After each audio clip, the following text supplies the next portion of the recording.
आप में से बेशतर सिविल इंजीनियर्स ने कभी ना कभी तो बिडिंग डॉक्यूमेंट या टेंडर डॉक्यूमेंट को पढ़ा होगा। डॉक्यूमेंट के आखिर में कुछ अपेंडिक्सेस लगे हुए होते हैं, यानी ये वो पेपर्स होते हैं जिनका रेफरेंस ऊपर कॉन्ट्रैक्ट में मौजूद होता है, लेकिन इसकी पूरी डिटेल उन अपेंडिक्स में मौजूद होती है।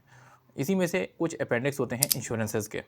आमतौर पर आप जिस कंस्ट्रक्शन प्रोजेक्ट पर काम कर रहे होते हैं उसमें कुछ इंश्योरेंसेस रिक्वायर्ड की जाती हैं, जिनमें वर्कमैनशिप कंपनसेशन इंश्योरेंस है, contractor all risk policy insurance है, उसके अलावा प्लांट एंड इक्विपमेंट इंश्योरेंस है, और अगर डिज़ाइन भी आपके कॉन्ट्रैक्ट का पार्ट है तो प्रोफेशनल लायबिलिटी इंश्योरेंस भी आपको सबमिट करानी पड़ती है। अब अगर आप इनकी डिटेल्स के अंदर जाएंगे तो इन इंश्योरेंसेस में लिमिट ऑफ लायबिलिटीज़ मौजूद होती हैं कि कितनी लायबिलिटी की लिमिट आप इंश्योर्ड करवाएंगे। उसके अलावा और भी डिटेल्स होती हैं कि आपने क्या क्या चीज़ें इंश्योर्ड करानी हैं, कितने आपके एम्प्लॉयज़ के अंदर इंश्योर्ड होंगे, कितने एम्प्लॉयर के इंश्योर्ड होंगे, कितने सब कॉन्ट्रैक्टर के इंश्योर्ड होंगे, ये सब डिटेल्स इसके अंदर मौजूद होती हैं। साथ में ये भी लिखा होता है कि ये इंश्योरेंस आपने किन किन कंपनी से लेनी है। पाकिस्तान के अंदर वैसे तो पैकरा जो है वो एक रेटिंग जारी करती है जिसमें बताया जाता है कि ये इंश्योरेंस कंपनी की क्या रेटिंग्स हैं। डबल ए भी होती हैं, डबल ए प्लस भी होती हैं, डबल ए माइनस भी होती हैं, सही है। इसी तरह आप उन्हीं इंश्योरेंस कंपनी से इन इंश्योरेंस पॉलिसीज़ को लेते हैं।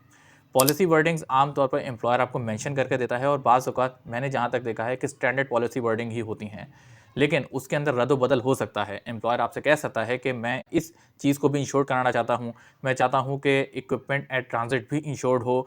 मिसाल के तौर पर अगर आप कोई इक्विपमेंट लेके आ रहे हैं, वो पोर्ट से लेकर साइट के आने तक भी वो चाहता है कि इसके अंदर इंश्योरेंस के अंदर शामिल हो, तो ऐसे में आपकी लिमिट ऑफ लायबिलिटी ज़्यादा बढ़ जाएगी। इसका मतलब ये होगा कि जब सम इंश्योर्ड यानी जिन अमाउंट को आप इंश्योर कराने जा रहे हैं, जब वो बढ़ता है तो साथ में प्रीमियम अमाउंट भी बढ़ता है। प्रीमियम क्या होता है कि वो अमाउंट जो एनुअली आपको इंश्योरेंस कंपनी को पे करनी पड़ती है, ये उसकी फ़ी होती है। मिसाल के तौर पर अगर कोई डैमेज हो गया, कोई चीज़ टूट गई थी, अनफोर्सीन इवेंट हो गया, ऐसे में जो डैमेजेस आएँगे वो इंश्योरेंस कंपनी पे करती है क्योंकि आप वो क्लेम कर सकते हैं। उस चीज़ की फ़ी आप इंश्योरेंस कंपनी को पे करते हैं जो प्रीमियम कहलाती है। प्रीमियम 2 तरह के होते हैं, gross premium, net premium. Gross premium without tax premium होता है, net premium after tax premium होता है। सही है? तो अगली बार जब आप बिडिंग डॉक्यूमेंट को पढ़ें या उस पे कभी गौर व फ़िक्र करें या कभी इत्तेफ़ाक हो, तो काइंडली इस सब्जेक्ट को ज़रूर स्टडी करें। ये करियर में बहुत काम आती है और ये बहुत बड़ी डाइवर्सिफ़ाइड इंडस्ट्री भी है। लिहाज़ा इंश्योरेंसेस को गौर से पढ़ें और इसके पेपर पे पढ़कर इसके नोट्स ज़रूर बनाएँ। ये ज़िंदगी में बहुत काम आएगी।